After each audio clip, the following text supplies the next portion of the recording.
Welcome, everyone. My name's Mark Hughes, and I'm going to be your host today. I'm part of the team at Royal Circuits in California, where we are proud to be the original quick-turn PCB fabrication industry leader with over 15 years of quick-turn fabrication experience. Today's presenters are John Lass and Matt Snodgren, who together have over 5 decades of PCB fabrication experience. I'd like to thank everyone for taking time out of your busy day to join us for this webinar. And for your convenience, we'll record this and post it on the YouTube channel within the next few days. Several of our customers have been asking us recently about vias. So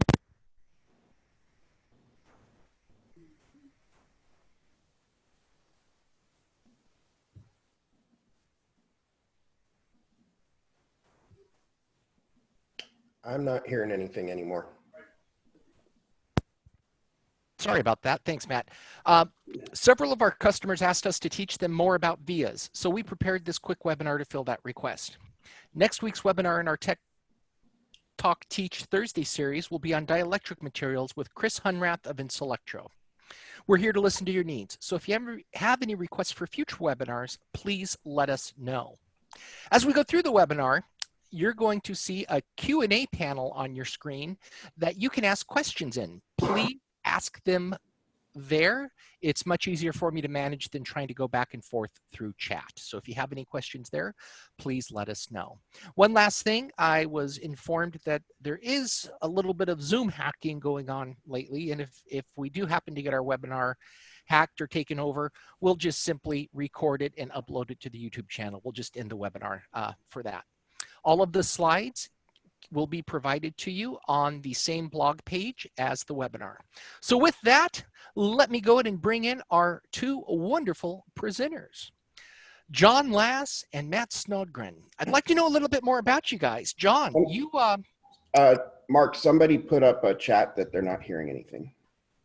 Oh, that's no good. Can I get, before we go on, because it looks like we might be having some audio issue, we can hear again. Okay, so this has been happening with Zoom in our last webinars, just so you guys know. I don't know if it's that Zoom's overloaded or my internet connection's overloaded, but every now and again our audio glitches. We really don't know why or how to fix it. So, but thank you for all of the chat people letting me know.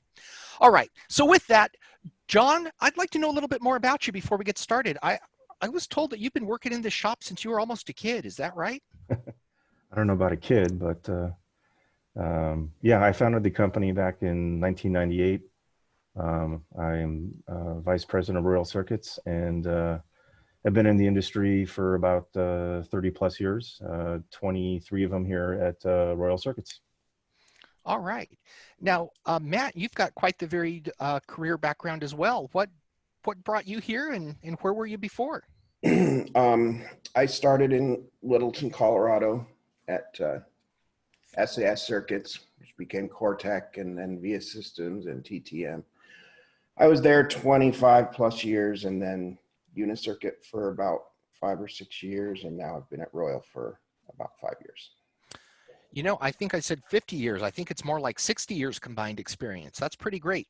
Now, I've got a question for you because I hear work going on in the background. Why are you guys even working right now? Why aren't you home in quarantine? Well, we're considered an essential company. In fact, I was just sharing a story with Mark and Lisa a couple minutes ago that we just did a 24-hour turn for a company building ventilators. So we did the board fab in 24 hours and shipped it out. Wow. All right. Well, let's go ahead and get started then. Today we're talking a little bit about vias. Like I said, if anybody has questions, fill them in the Q&A. We're going to go over just some basic terminology, talk about the types of vias, maybe discuss the fabrication process, inspection, discuss a few design mistakes, and along the way and at the end, we'll pick up any questions that you folks have.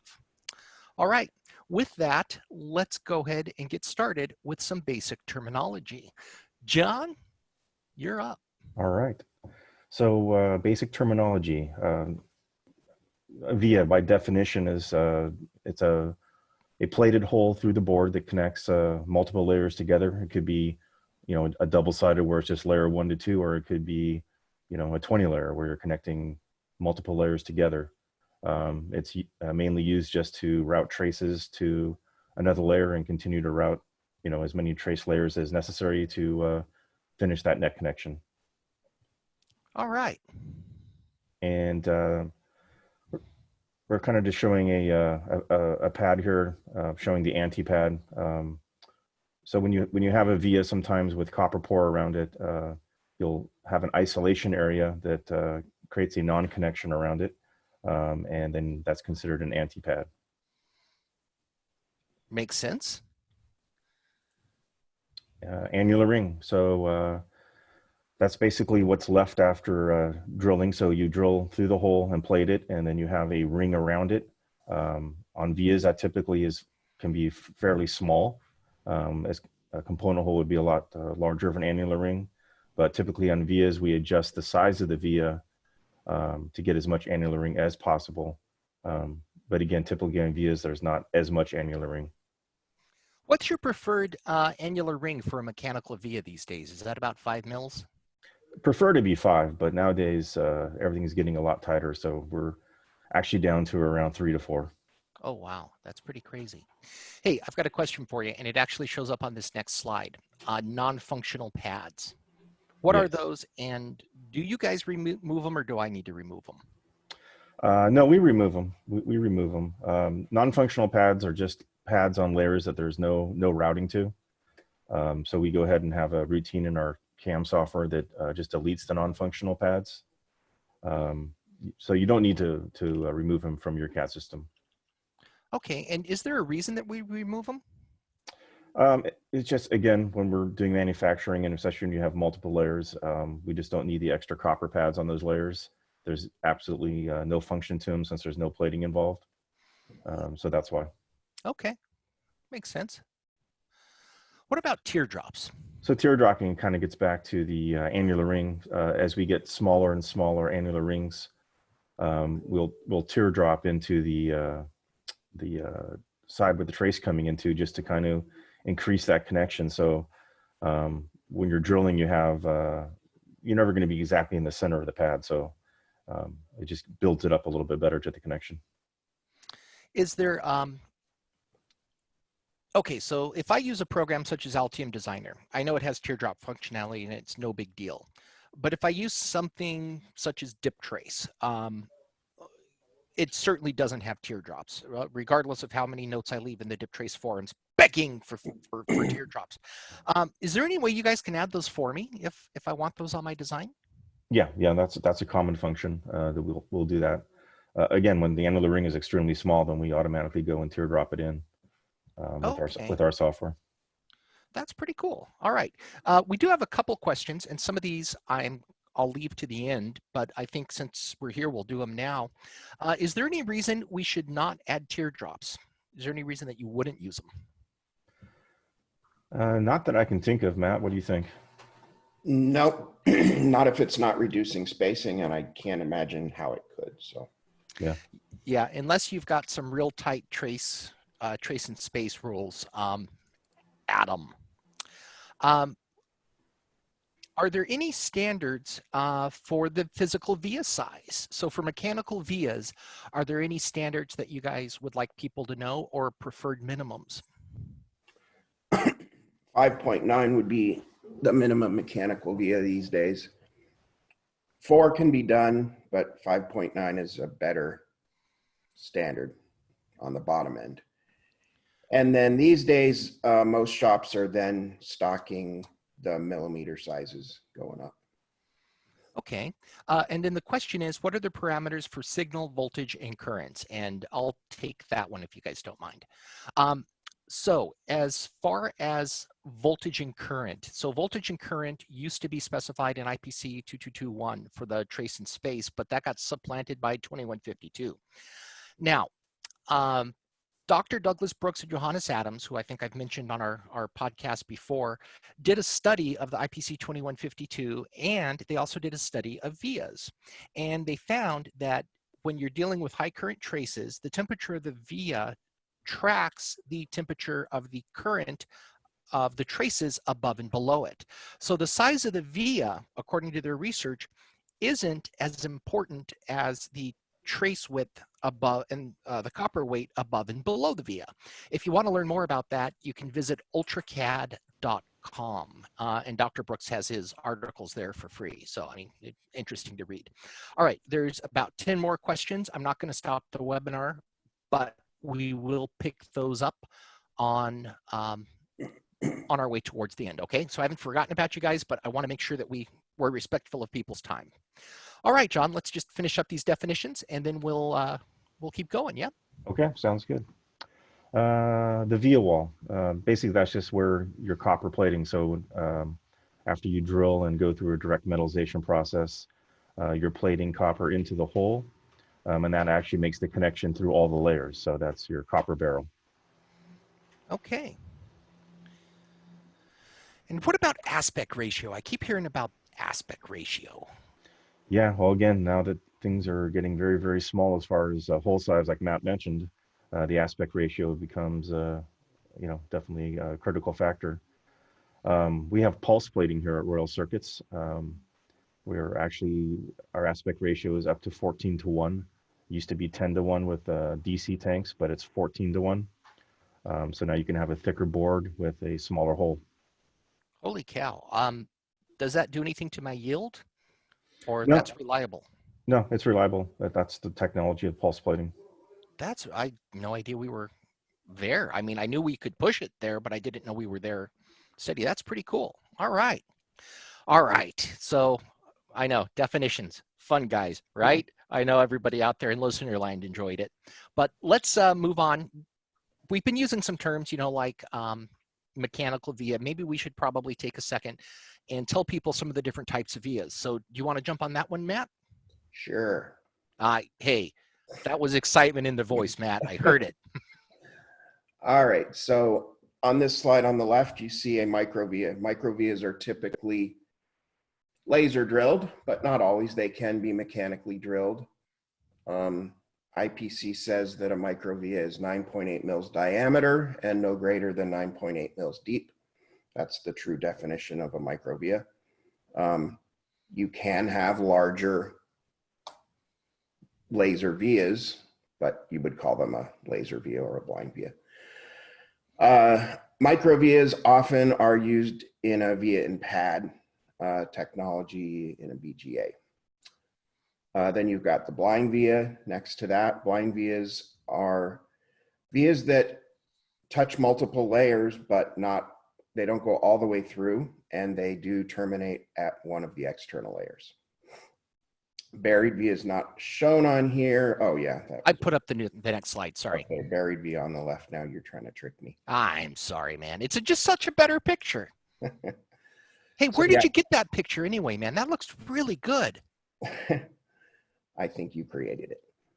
Yes. Thank you for pointing that out, Matt. I did. Buried vias do not touch a surface layer. Through vias go all the way through the board, and then you've got stacked laser vias and staggered laser vias. All right, so we've got the lasers on the right and the mechanically drilled vias on the left. And I mean, they look a little different. I mean, for one reason, why is the annular ring on the micro vias so much smaller? Okay, so with mechanically drilled vias, you've got all these different layers bonded together. So no matter how good you are, you're going to have some layer to layer misregistration. And then when you drill them, you're going to have some degree of mechanical misregistration, which is why we like the pads to be ideally drill plus 10 or more,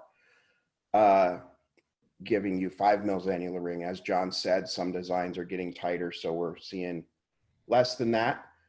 The beauty of laser vias is the laser drill equipment optically aligns to what's called the target layer. So if you're drilling from layer 1 to 2, the machine cuts through the surface copper and exposes a target on layer 2 in all 4 corners of the panels.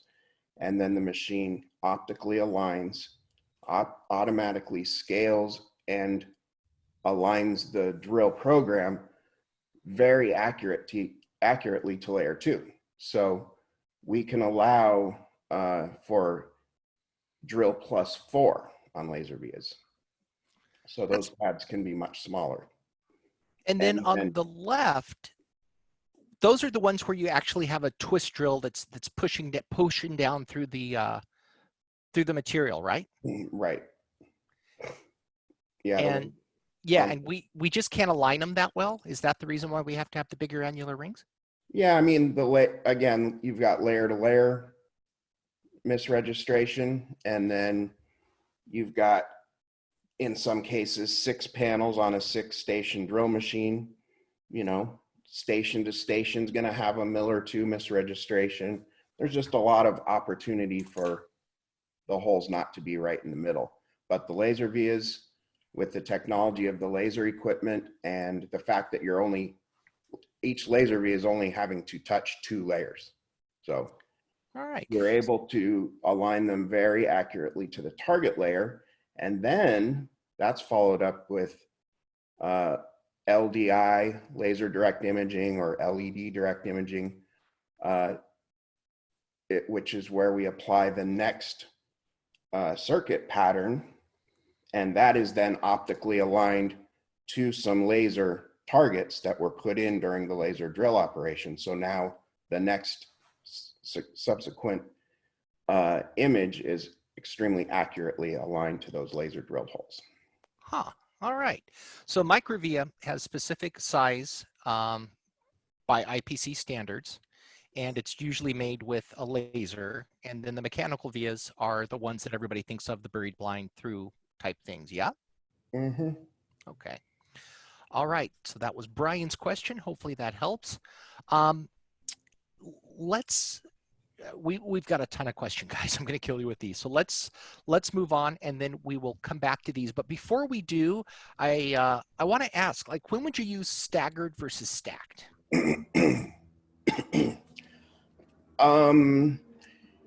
Stacked are just fine up to 3 high. Testing, I'm told, is showing that if you go above 3 high, you start having some reliability issues. So if you're going to have to go more than 3 deep, then you want to start staggering them. Okay, there we go. So let's go ahead and talk briefly anyway about the fabrication process, right?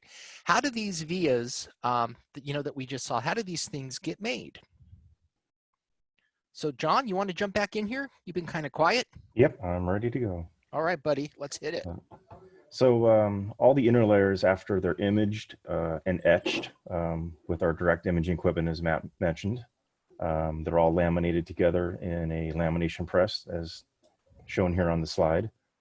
It's a vacuum press with basically heated platens that are under high pressure and temperature. All right. Then we go through a drilling process. What we're showing here on the slides is mechanical drilling. We'll go down to a 5.9 mil drill. We have machines with 2 to 6 heads. We're showing a 2-head machine here. Some of them have cameras for optical alignment, and the holes are drilled with a drill program. And then after drilling, it goes through a direct metallization process. You can't plate straight to the fiberglass, so it has to go through a metallization process to allow us to plate copper through the hole. Okay. This is just kind of showing some of the steps. So we'll go left to right here. You start out with a laminated panel, so it's all solid copper. Then you go through the drilling process and direct metallization process. Then you go to the center picture here, which is blue, which is representing the dry film. So after drilling and direct metallization, we go to our direct imaging equipment. We have fiducials that it aligns to and then images very accurately to the drill pattern. We also have technology for aligning to multiple drill patterns. What that means is we might have a blind via and an epoxy via filled process and through hole process. So that's 3 different drill patterns that were drilled at 3 different steps. So we'll align to all 3 of those at one time to get the best alignment. Then after imaging, we go through a copper plating process. That actually is when you make the connection through all the layers. So there's copper plated onto the surface and through the hole, which makes your connection. We then plate tin on top of that to become the etch resist. And then the last picture is showing it after etching. So everywhere where you do not have the tin, the copper is etched off, and then we strip the tin and end up with a final product. Okay. Oh, who do we have here? We do have one of our employees holding up a panel. That's the copper plating process, showing a panel with multiple images. And again, the blue is the dry film on the panel. Okay. You talked a minute ago a little bit about filling, and we've got a slide there that shows a couple different options. Could you spend a minute and tell us about why you might, how you do it, why you might do it, that sort of thing? Sure. So again, starting left to right, we have just an open standard via. Nothing special about that. It's just been plated. They're all plated, but there's nothing covering the via. It's open. The next one is what we call a tented via. That means there's no clearance on the solder mask layer, and we're just tenting over the via. It just covers the whole entire hole. There are chances sometimes of that via opening up. It's not 100% coverage. So we go on to the next one, which is LPI filled vias. That ensures that you have full tenting. So what we do is we actually plug the hole first with LPI, and then we will tent it on top. So therefore, you're guaranteed 100% tented via. The next one is actually filled with epoxy. That's mainly used in via in pad. So if you have a BGA where you have a via right in the middle of the pad, we'll fill it with epoxy after we plate it. We'll sand it down so the surface is smooth and planarized, and then we will actually plate over the top of that via so the hole actually kind of disappears and becomes solid again. Okay. I've got a lot of questions right now coming in asking, going back to the teardrops and all that, and I think our next slide actually can help with that a little bit. What are we looking at here? So Matt, are you taking over on inspection? Oh, I can. The one on the left is a via with perfect registration. So you can see the drilled hole is centered. You've got an even amount of annular ring all the way around. The middle one, the via is very accurately aligned to the lower layer, but the upper layer is misregistered from that via. And probably close to breakout. And then the third one is also misregistered, but not quite as far. It still has some annular ring. And then again, the pictures, you've got ideal. That middle one probably meets class 2, so it's probably got about 90-degree breakout, which is acceptable at class 2 if you are teardropped. Class 3 requires annular ring. So with class 3, because it requires a mil of annular ring, those designs really need to start with more annular ring, which we prefer to see 6 on the designs for class 3. Okay, all right. I've got a picture here that I took whenever I came and visited you guys a couple of years ago. I just thought it looked cool, but I never really knew what it was. Can you tell me what I'm looking at here? Sorry. These are cross sections, microsections of plated through holes. So during the process, occasionally we'll pull sections to inspect a variety of things. But when the order is done, we pull sections and we cross section typically a via as well as a component hole if the job has component holes. We inspect for laminate voids, making sure there's no voids, plating integrity, plating thickness, etch back if etch back is required, and so forth. All right. Hey, Mark, can you bounce back to the previous one? This one, sir? Yeah. So back to the teardrop thing, I forgot to bring it up. If you look at this class 2 picture, if the hole was broken, well, if there was a trace going off to the left from that pad, and you have class 2 allowed 90-degree breakout, if you don't teardrop, you will sever that connection, which is called break back. If you teardrop and you have 90 degrees of breakout, the teardrop causes you to not actually have breakout at the trace. So that is why we like to teardrop. Yeah, and I was just answering a question, and they asked, doesn't the teardrop affect your impedance? And my comment to that is, coming off the silicone die, there's some bonding wires that go to a lead frame. The lead frame then connects with solder to the copper lands, and then the lands, maybe you have those teardrops going off to, the traces or whatever. Those things are going to have a much larger impact on your impedance discontinuities than anything else. I mean, if you're dealing with, ridiculously high speed traces, PAM4 is up to like 112 gigabits per second or something crazy like that now. Worry about it. Other than that, I don't think you're going to notice that you put a teardrop in, to be honest with you. I could be wrong, but unless your signal rise times are just incredibly high, you're probably going to be okay.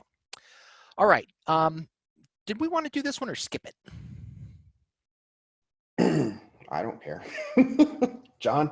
Well, we were kind of talking about this. Would this illustrate your idea, illustrate what you were talking about a little bit better, Matt? Yeah, I guess number 2, if number 2 was not teardropped, it would probably be broken out. We could probably improve this for the future a little bit. Yeah. Maybe make number 1 break out and then 2 be saved. Yeah. Okay. So so these things can break out in any direction. The drill wanders, or misregistration. There's just nothing you can do about it. If it breaks out in the direction of the trace, the teardrop saves the board. Is really what it comes down to. So use them. All right. I pulled. I don't remember when I did this, but I had one of the employees pull some design files of some things, and I just added some color to them. And the designers, for whatever reason, had somehow removed the annular rings. Do you guys see that a lot? No, we do actually. And again, you need to have an annular ring, so we'll have to go and increase the pad size if there's enough air gap. And if there's not, then the job can go on hold and they might have to redesign it. So, make sure that you have the pad layers turned on when you're routing.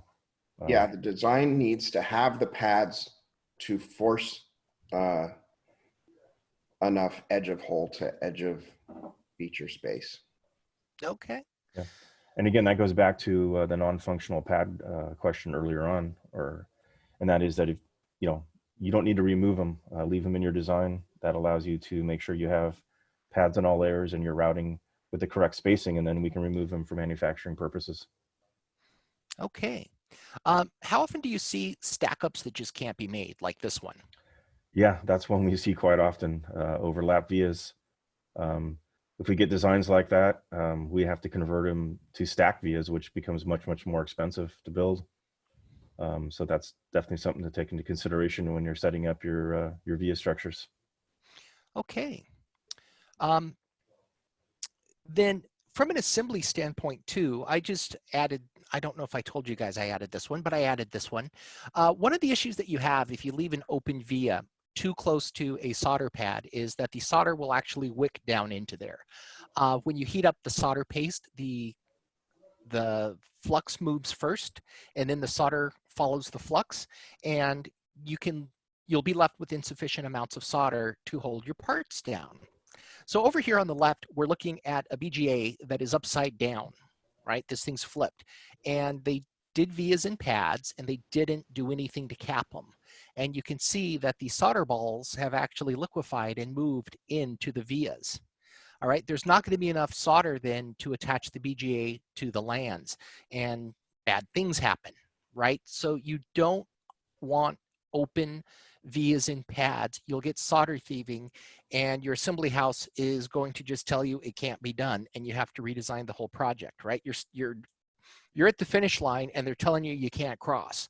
So I know financially it hurts. I know it's not fun, but you've got to do something to keep the solder out of those holes. John, And on that subject, Mark, if we see a design that comes in that way and there's no request for filling those with epoxy, we put the job on hold and let the customer know that those need to be filled with epoxy and plated over. Yeah. Our partner facility, we have an assembly house, and one of the design engineers, the biggest pet peeve they have is solder thieving. You know, it's going to go into the hole. And I know you're thinking, oh, well, the hole's not that big. It's enough. It's enough to disturb your design. All right, here's an interesting one I found. This is from the NVIDIA Jetson Nano Carrier Board that came out last year, for any of you guys that have those. I looked at it under the microscope, and if you have one of these, you can look in the exact same spot, and I'm sure there's other spots too, but this is where I highlighted between one of the, I forget if that's the HDMI or the network interface, and the actual computer. You start zooming in, and you see that there's not a whole lot of airspace between these traces and the annular rings. What do you think happened here, guys? Hello? Yeah, I'm just studying the picture real quick. I didn't see this picture earlier. Sure. It's either a design problem where it was not designed with sufficient space, or it's an imaging issue under etch. Yeah. A variety of things. Yeah, it could be a variety of things, but I agree with Matt. It could even be a fabrication process with the etching. So what do you think? I mean, if it was me, I'm surprised these guys had a yield at all. I mean, those circles are, that's less than a mil, man. How do you even etch that? Yeah, I mean, that again is why you have a DFM process up front in engineering to find, tight spacings like that. Yeah, design for manufacture. We do that, don't we, for free for anybody that wants it? Yes, we do. We do. We have a DFM process we go through. All right. Well, guys, that was fun, but I got to tell you, we have questions. Are you ready for them? It's like Jeopardy. All right. You want me to assign the question, and then we'll see who can answer it? Or I could be like, Matt, here's your question. John, here's your question. We could keep points. I mean, we could award like the winner a puppy or something. I mean, however you guys want to do this. Is there any money involved? Not a lot of money. Matt. No, just a little bit of money. I'll see if Elijah can get you a burrito. How about that? Okay. All right, so let's knock out some of these low-hanging fruit, and I apologize that these aren't in ordered. That would be a nice feature, Zoom, if you're listening. Does the unused pad on an inner layer give the barrel strength? So this is related to the non-functional pads. Nothing significant is my understanding. It's just not worth the risk of, right? Because those little pads could just float off the board and land somewhere and cause a short, right? I'm gonna let Matt grab that one. So we're looking at the second one. Sorry, I wasn't paying much attention. That's okay. Non-functional pads. Do they give the barrel strength? Do they give the barrel strength? On an internal layer, no. Okay. That's what I thought too. And then that's just more wear and tear for your drills, isn't it? Having to punch through the copper? It's not significant. Okay. Let's take a look at number one. When building pad stacks, is it better to create the pads and allow the fab house to utilize their teams to indicate the annular ring and solder mask for better yields on the machines? Can you repeat that one, Mark? I don't know. Who builds the pad stacks, the VIA pad stacks, designer or fab house? Designer does. I mean, you create your pad stack in your library in your software. Do you have preferred pad stacks that you provide people, or are you just, as long as they have an annular ring, you let them run with it? Yeah, I mean, that's what we were talking about before. We prefer a 5 mil annular ring as a minimum if possible, but typically on VIAs it's smaller. All right. What are your thoughts on vias in IC pads? Vias and an IC pad. I believe I they're don't. referring to, they're either referring to land patterns or they're referring to thermals. I don't know which one. Yeah. No, again, that's a common thing. A lot of times, well, one thing we didn't talk about, I guess, in the webinar is we do copper filled vias too, and that's for a heat thermal dissipation. So we can currently do on a 20 mil thick board, copper filled vias. So we actually plate the vias full of, filled 100% with copper. So that's something else that I guess we did not cover. Yeah, well, maybe on the next one.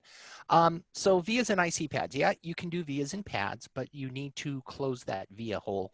Otherwise, you get solder thieving and your parts aren't going to stick right. Yep, and we fill that with usually non-conductive epoxy and plate over. Yeah. More people are really excited about this non-functional pad. So the question is, does removing non-functional pads meet IPC Class 3 requirements? Does removing the pads affect the structure and strength of the hole? Example, press fit connectors. So maybe instead of just the PTH via, actually through plated through hole solder.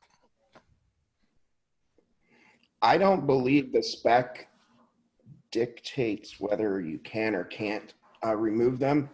Some customers may say, do not remove non-functional pads. Does it affect?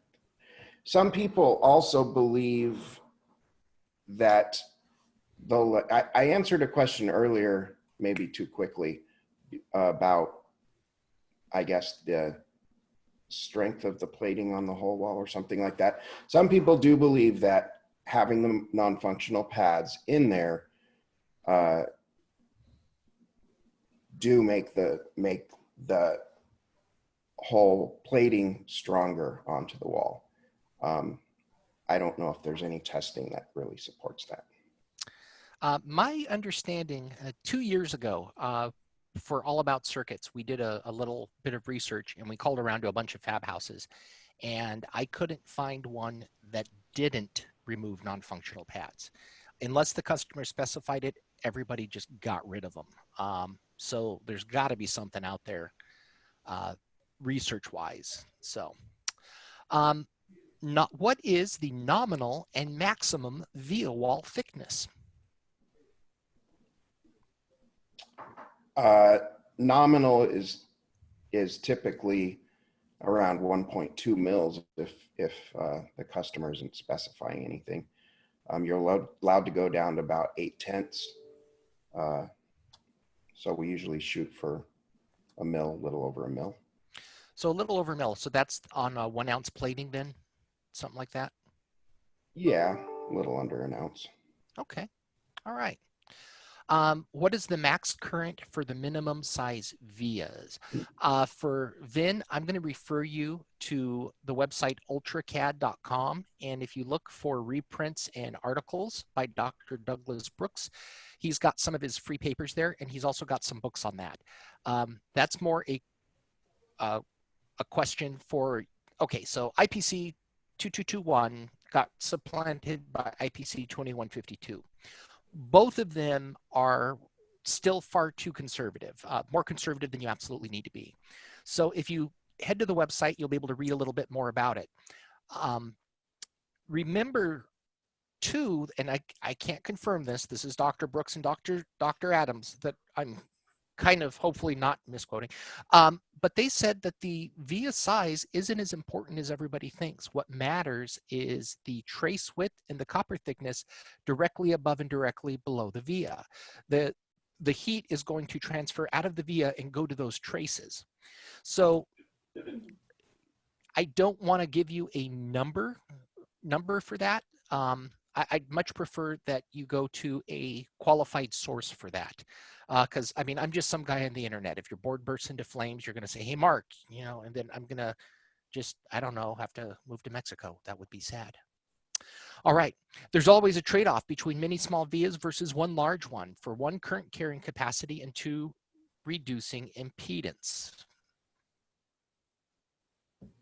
I don't know what the question quite is there, Andrew. It's more of a statement with a question mark at the end. Do you guys, let me ask you this. Do you have a preference over using smaller vias versus just one big one from a reliability standpoint? What would be your preference? I was going to say, I don't think either one really makes a difference from a reliability standpoint. From an impedance one, it usually does, Andrew. And if you study some of the signal integrity, maybe even take a look at Dr. Bogatin's signal integrity handbook, you do want the multiple vias, especially on like the ground return traces. You'll do 4 surrounding a single signal via just to make sure that your return currents have a path back. But I don't really know what your question is, so if you want to try asking that again, I'd be happy to take a look at it. What size via should you use with what size trace? Okay. I'm going to again punt to Dr. Brooks and Adams and say it doesn't probably matter as much as you think unless you're doing impedance control.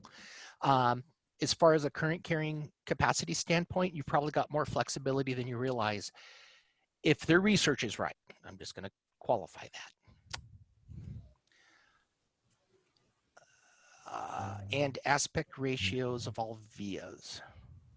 Not sure what that means either. I don't either. Okay, Dan, if you could re-ask your question, I'm going to dismiss it for now. We just don't really understand what the question is, so please re-answer. Anonymous, all right. I've seen PCB using unplugged vias as test points.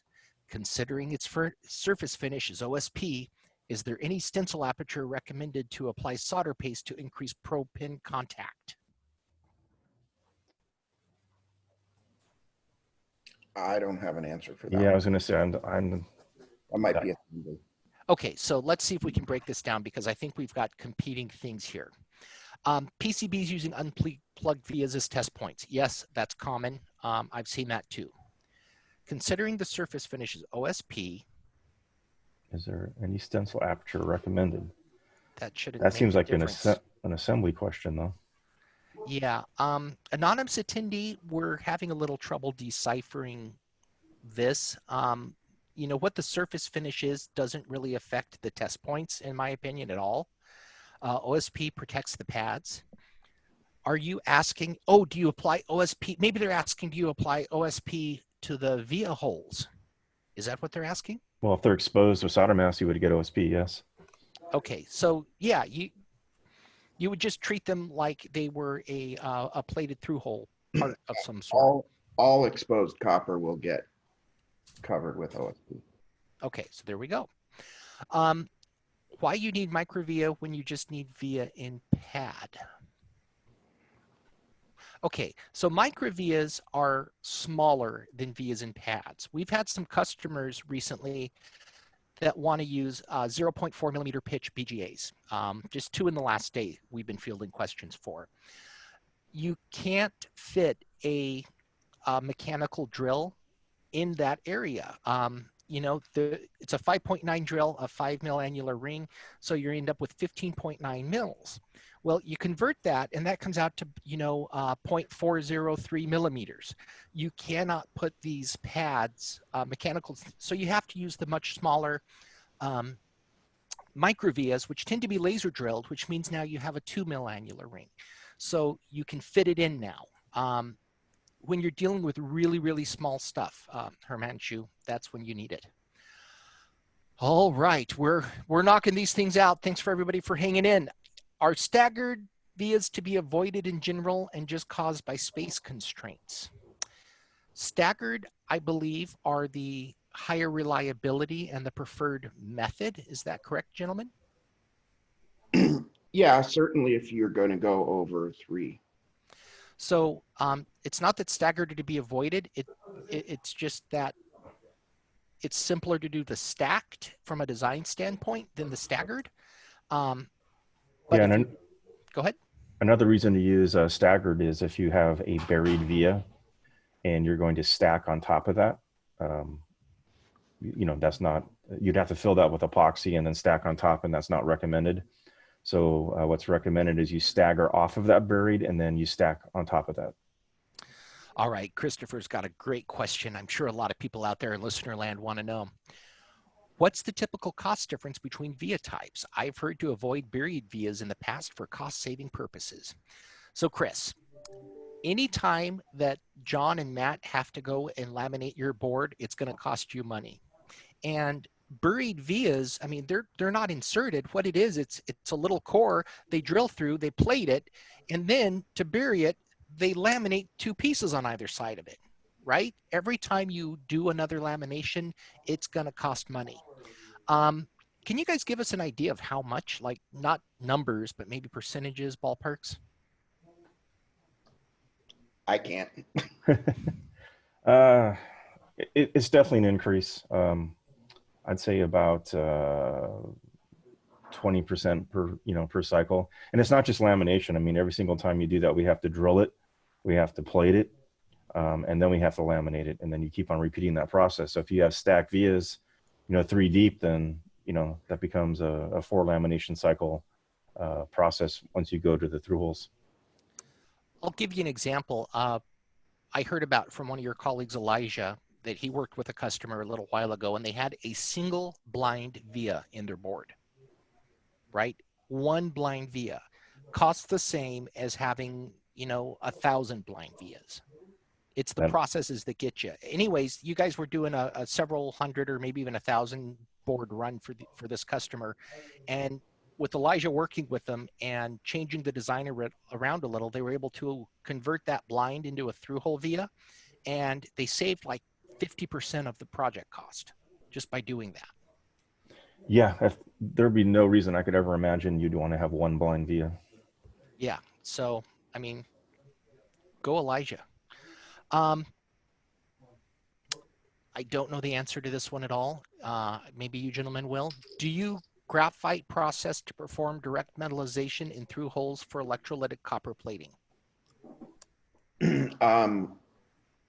Our direct metallization is not graphite based. It's palladium based. Okay. Is there more mechanical stress between layers with the laser vias as temperature fluctuates?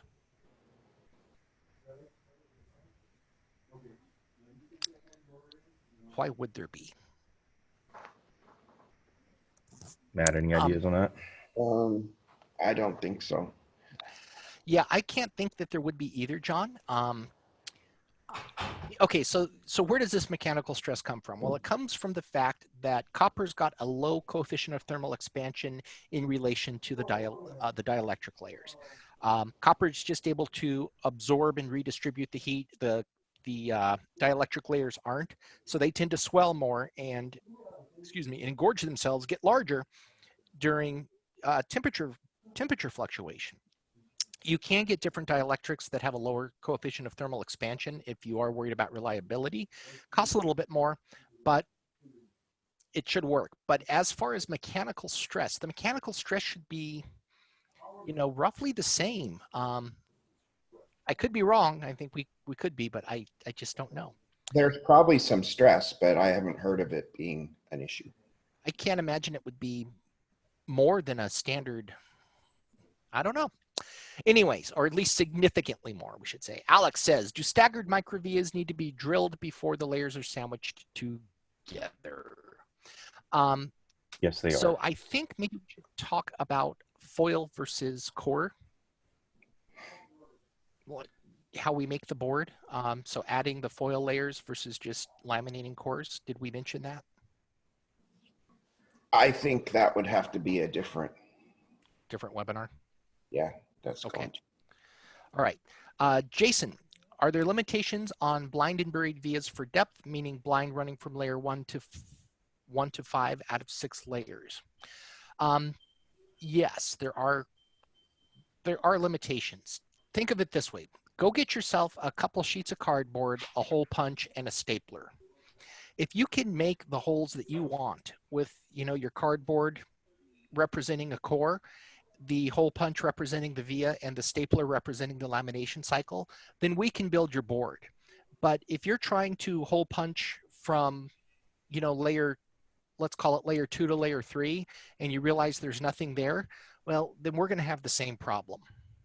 Does that kind of work for you, Matt and John? That's an analogy never thought of. How do you usually explain it? That's a good one, actually. No, again, it comes down to aspect ratio that we were talking about earlier. Um, a blind via 1:5. I mean, you could do it if you wanted it to run it as a whole separate lamination process. I don't know, Matt. What do you think? Yeah, I don't have much opinion on that one. Yeah, I mean, 1:5. I would not recommend. Yeah. On a 6 layer. Um, On a 6 layer. Oh, here's one. All right. Anonymous attendee says, can you discuss stacking microvias on top of buried vias? Thanks. Okay. So as John started saying earlier, it's definitely known to have reliability issues. So you should not stack microvias directly on top of a buried via.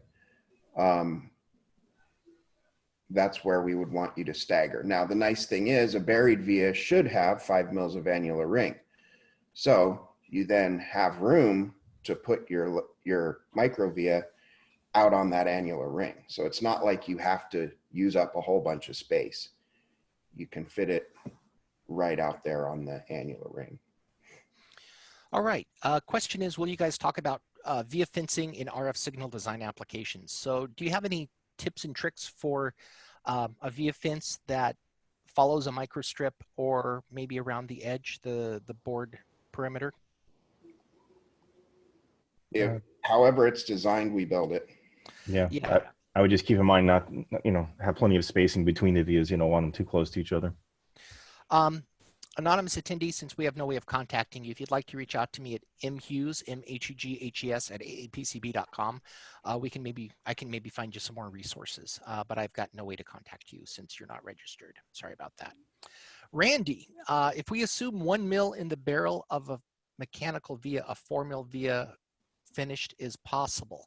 We can only drill down to 5.9 mils. Drills that small are incredibly weak. They tend to wander. And the worst thing of all, you've got to spin them up to like 140,000 RPM to get them to cut. If a 2 mil drill existed, I mean, you'd be looking at 200K RPM, and our spindles just don't spin that fast. I don't know of many that do, and they'd wear out quickly. So you can't really have a 1 mil drill, right? We can laser. Go ahead.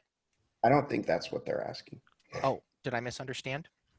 I think what they're talking about is, since you're plating 1 mil in the hole, that you could end up with a finished size of 4 mils after plating. That makes a lot more sense. And yes, that is possible. But normally after the rest of the process, especially with LPI, you're going to get that plug with something anyways. But yeah, I mean, you can end up with a 4 mil hole. Yeah, if the board has hotter solder level, those holes are going to be plugged with solder. If it has enig or enipig, you're going to bring it down another 0.5 mil. And like John said, it will likely be plugged with solder mask. I like your interpretation of the question much better than mine. That was good. Thanks for the assist there, guys. What's the ratio for micro vias drill pad, i.e. laser plus 5 equals pad? Laser plus 4 is our standard. Okay, thanks.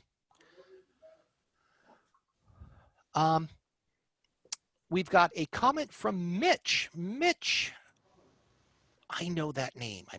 I think he's a CID. I could be wrong. Actually, the 3 high stacked microvia concern you mentioned is more related to high reliability in human critical product boards. For common consumer product, stacked via concerns can be discussed with your fabricator. In essence, you wouldn't want to stack more than 3 for space, defense, etc. But for smartphones, they commonly stack 16 to 22 or more. Well, that's good to know, Mitch. Thank you for the assist there, buddy. Mitch's name sticks in my mind. We've met at some point. Stephen asks, IPC talks about having pinholes in epoxy-filled vias. How do you ensure there are no pinholes in epoxy-filled vias? Inspection? Yeah, I mean, that would be considered a void in the epoxy. So You're allowed some degree of void in the epoxy. So I'm not sure what this one's about. I don't know. Okay, what is LPI? LPI is liquid photo imageable solder mask. This is the layer of your board that goes between the copper and the parts, right? This is what usually gives the boards their color. And it prevents solder from moving around the board. It prevents oxidation of the copper, protects the board, but it's that. Sorry, we were using a initialism without defining it. My apologies on that, Osman. All right, what is the preferred via filling? Oh man, preferred, that's got to be your epoxy filled and capped, but it's the most expensive. That's why people tend not to use it. But we prefer that. It's going to give you the highest reliability. and we prefer non-conductive epoxy. Yeah. Okay, we're knocking these down. How much time do we have for you guys? I know we're running up on the. I know we're running up on an hour. Do you guys still have time to hang out? I have another meeting at 12. Okay, so if you have to bail, bail. We'll answer a few more, and then I'll hang out and do what I can, and then we can follow up with the ones we can't. Okay. Okay. All right. Epoxy filled via means via is filled and closed, but epoxy is still conductive. Is this for mechanical stability? You can get conductive or non-conductive epoxies. A lot of people think that you need the conductive, by the way, is the thermally conductive. A lot of people think that you need that. Maybe you do, but I would really encourage you to read Dr. Brooks and Johannes Adams' articles and experiments. It's all empirical based evidence, and see if you actually really do need thermally conductive epoxy. You might not. You might think you do, and you end up not. Do you recommend copper filled vias? And if not, do you have a preference for high reliability multiple thermal cycle boards? No. Again, yeah, I mean, we can do copper filled vias, but it's on a very thin board. So, And it's expensive. Yeah. The question, Jim, was the epoxy filled diagram accurate? I doubt it. It's most of an artistic impression. I make these things in 3D. Yeah, I probably need to lower it down below the solder mask level. It probably wasn't completely accurate. And the pad's a little small. Yeah, I mean, I just kind of drew stuff so we'd have something to talk about. I'm sorry about that. Can you guys field Val's question? Can you explain copper wrap issues due to planarization and need for larger spacing? Does that make sense to you? I don't know why it would push for larger spacing. No, I mean, there's we do a flash plating process to get our copper wrap for filled holes. But yeah, I agree with Matt. It's not going to cause any layer spacing issue. Okay, we're going to keep going, but since we are coming up on an hour, I would like to make the announcement that next week we've got Chris Hunrath from Inselectro telling us everything you ever wanted to know about dielectrics, the non-conductive layers of your printed circuit board. We're going to keep going here as long as we can, and we're going to lose Matt. So Matt, I want to thank you for everything. And Mark, you're going to lose John too. Uh-oh, you're leaving? Yep. I can answer this one that's up there though. Is breakout the same as post separation? No. Okay. Post separation is a failure between the plated copper and the copper ring that is exposed during the drill operation on the hole wall. All right, so Matt and John, I want to thank you very much for spending time with us today. I'm going to field the ones that I can, and there's going to be a lot that I can't, but I'll do what I can for you guys, and then I'll try not to lie to you or make things up. So Matt and John, thank you so much. Have a great rest of the day. Be safe. Keep building those ventilators for us, yeah? Yep, and thank you everybody for attending. All right, so let's see if we can get a few more of these out of the way. How do you arrange to get the drill offset to be in the direction of the trace leaving the pad? The drill wanders. We don't really have a choice on which way the drill is going to go. That's why we need the annular ring to make sure that we capture the hole inside the pad, but we don't really get to choose. Should teardrops always be used? Use them if you can. They're preferred. There's no downside. There's significant upsides. I mean, the only time that you wouldn't use it is if maybe you had some space concerns, but usually if you can use it, use it. Vias and pads. If you do use them, you need to fill them. So that was fun. What about thermal vias? Will tinting on the other side help? Again, I'm going to refer you to Dr. Brooks and Adams. You might not need thermal vias after all, but I'm not equipped to answer that, so I'm not going to. What are the common materials used in conductive filling? I'm sorry, I don't know the answer to that one either. I'm not too useful. Can you run RF traces through vias? And if so, how do you control the impedance properly? All right, so you run into some trouble. Can you run RF and have an RF transition through a via? You can. It's a pain. And something that a lot of people don't think of, even if it's not the RF trace itself, if you run it near a pad or an anti-pad, your impedance is controlled only when conditions stay constant. And if you start moving, you know, like out of a BGA, and you start moving in between these pads and these anti-pads, your impedance is going to be changing the whole time. It can be a real pain in the butt. Mohit, maybe send me an email, mhughes@aapcb.com, and I'll see if I can't help you with that. Let's see if there's any more I can do here.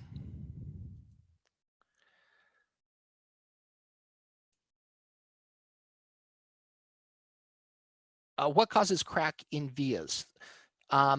So a few different things can cause cracks in vias, and I'll just give you a few examples. One is thermal stress, thermal cycling. As you keep changing the temperature of a board, the dielectric expands much more than the copper does. That creates a stress that over time and over several thermal cycles can fracture the board. So if your plating isn't done right, a crack can form and it can lead to a high resistance short that's pretty dang difficult to troubleshoot.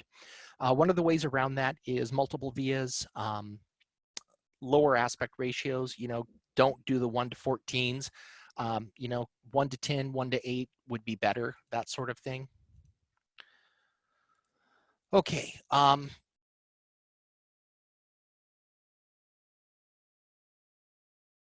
I think, unfortunately, we are going to have to end it there, unless you guys want to listen to me read questions. So what we're going to do is finish this webinar up. I will download the questions and shoot those over to our engineers, John and Matt, and we will post a link to their answers along with the blog. I think that might be our safest thing to do. I would like to thank everybody who joined us today. It was our biggest crowd ever. You guys were really participating almost to a fault. I mean, I still have 50 open questions. We've never had this problem before. So thank you, everyone. I wish you a wonderful day. If you want to contact Matt and John directly, you can send them emails here. I'll leave that up for just a moment. Call them. They like calls. No, not really, but they do. And I'd like to thank you. Again, next week, we've got Chris Hunrath with Inselectro. Thank you, everyone. Have a great day. Be safe. And we'll see you next time.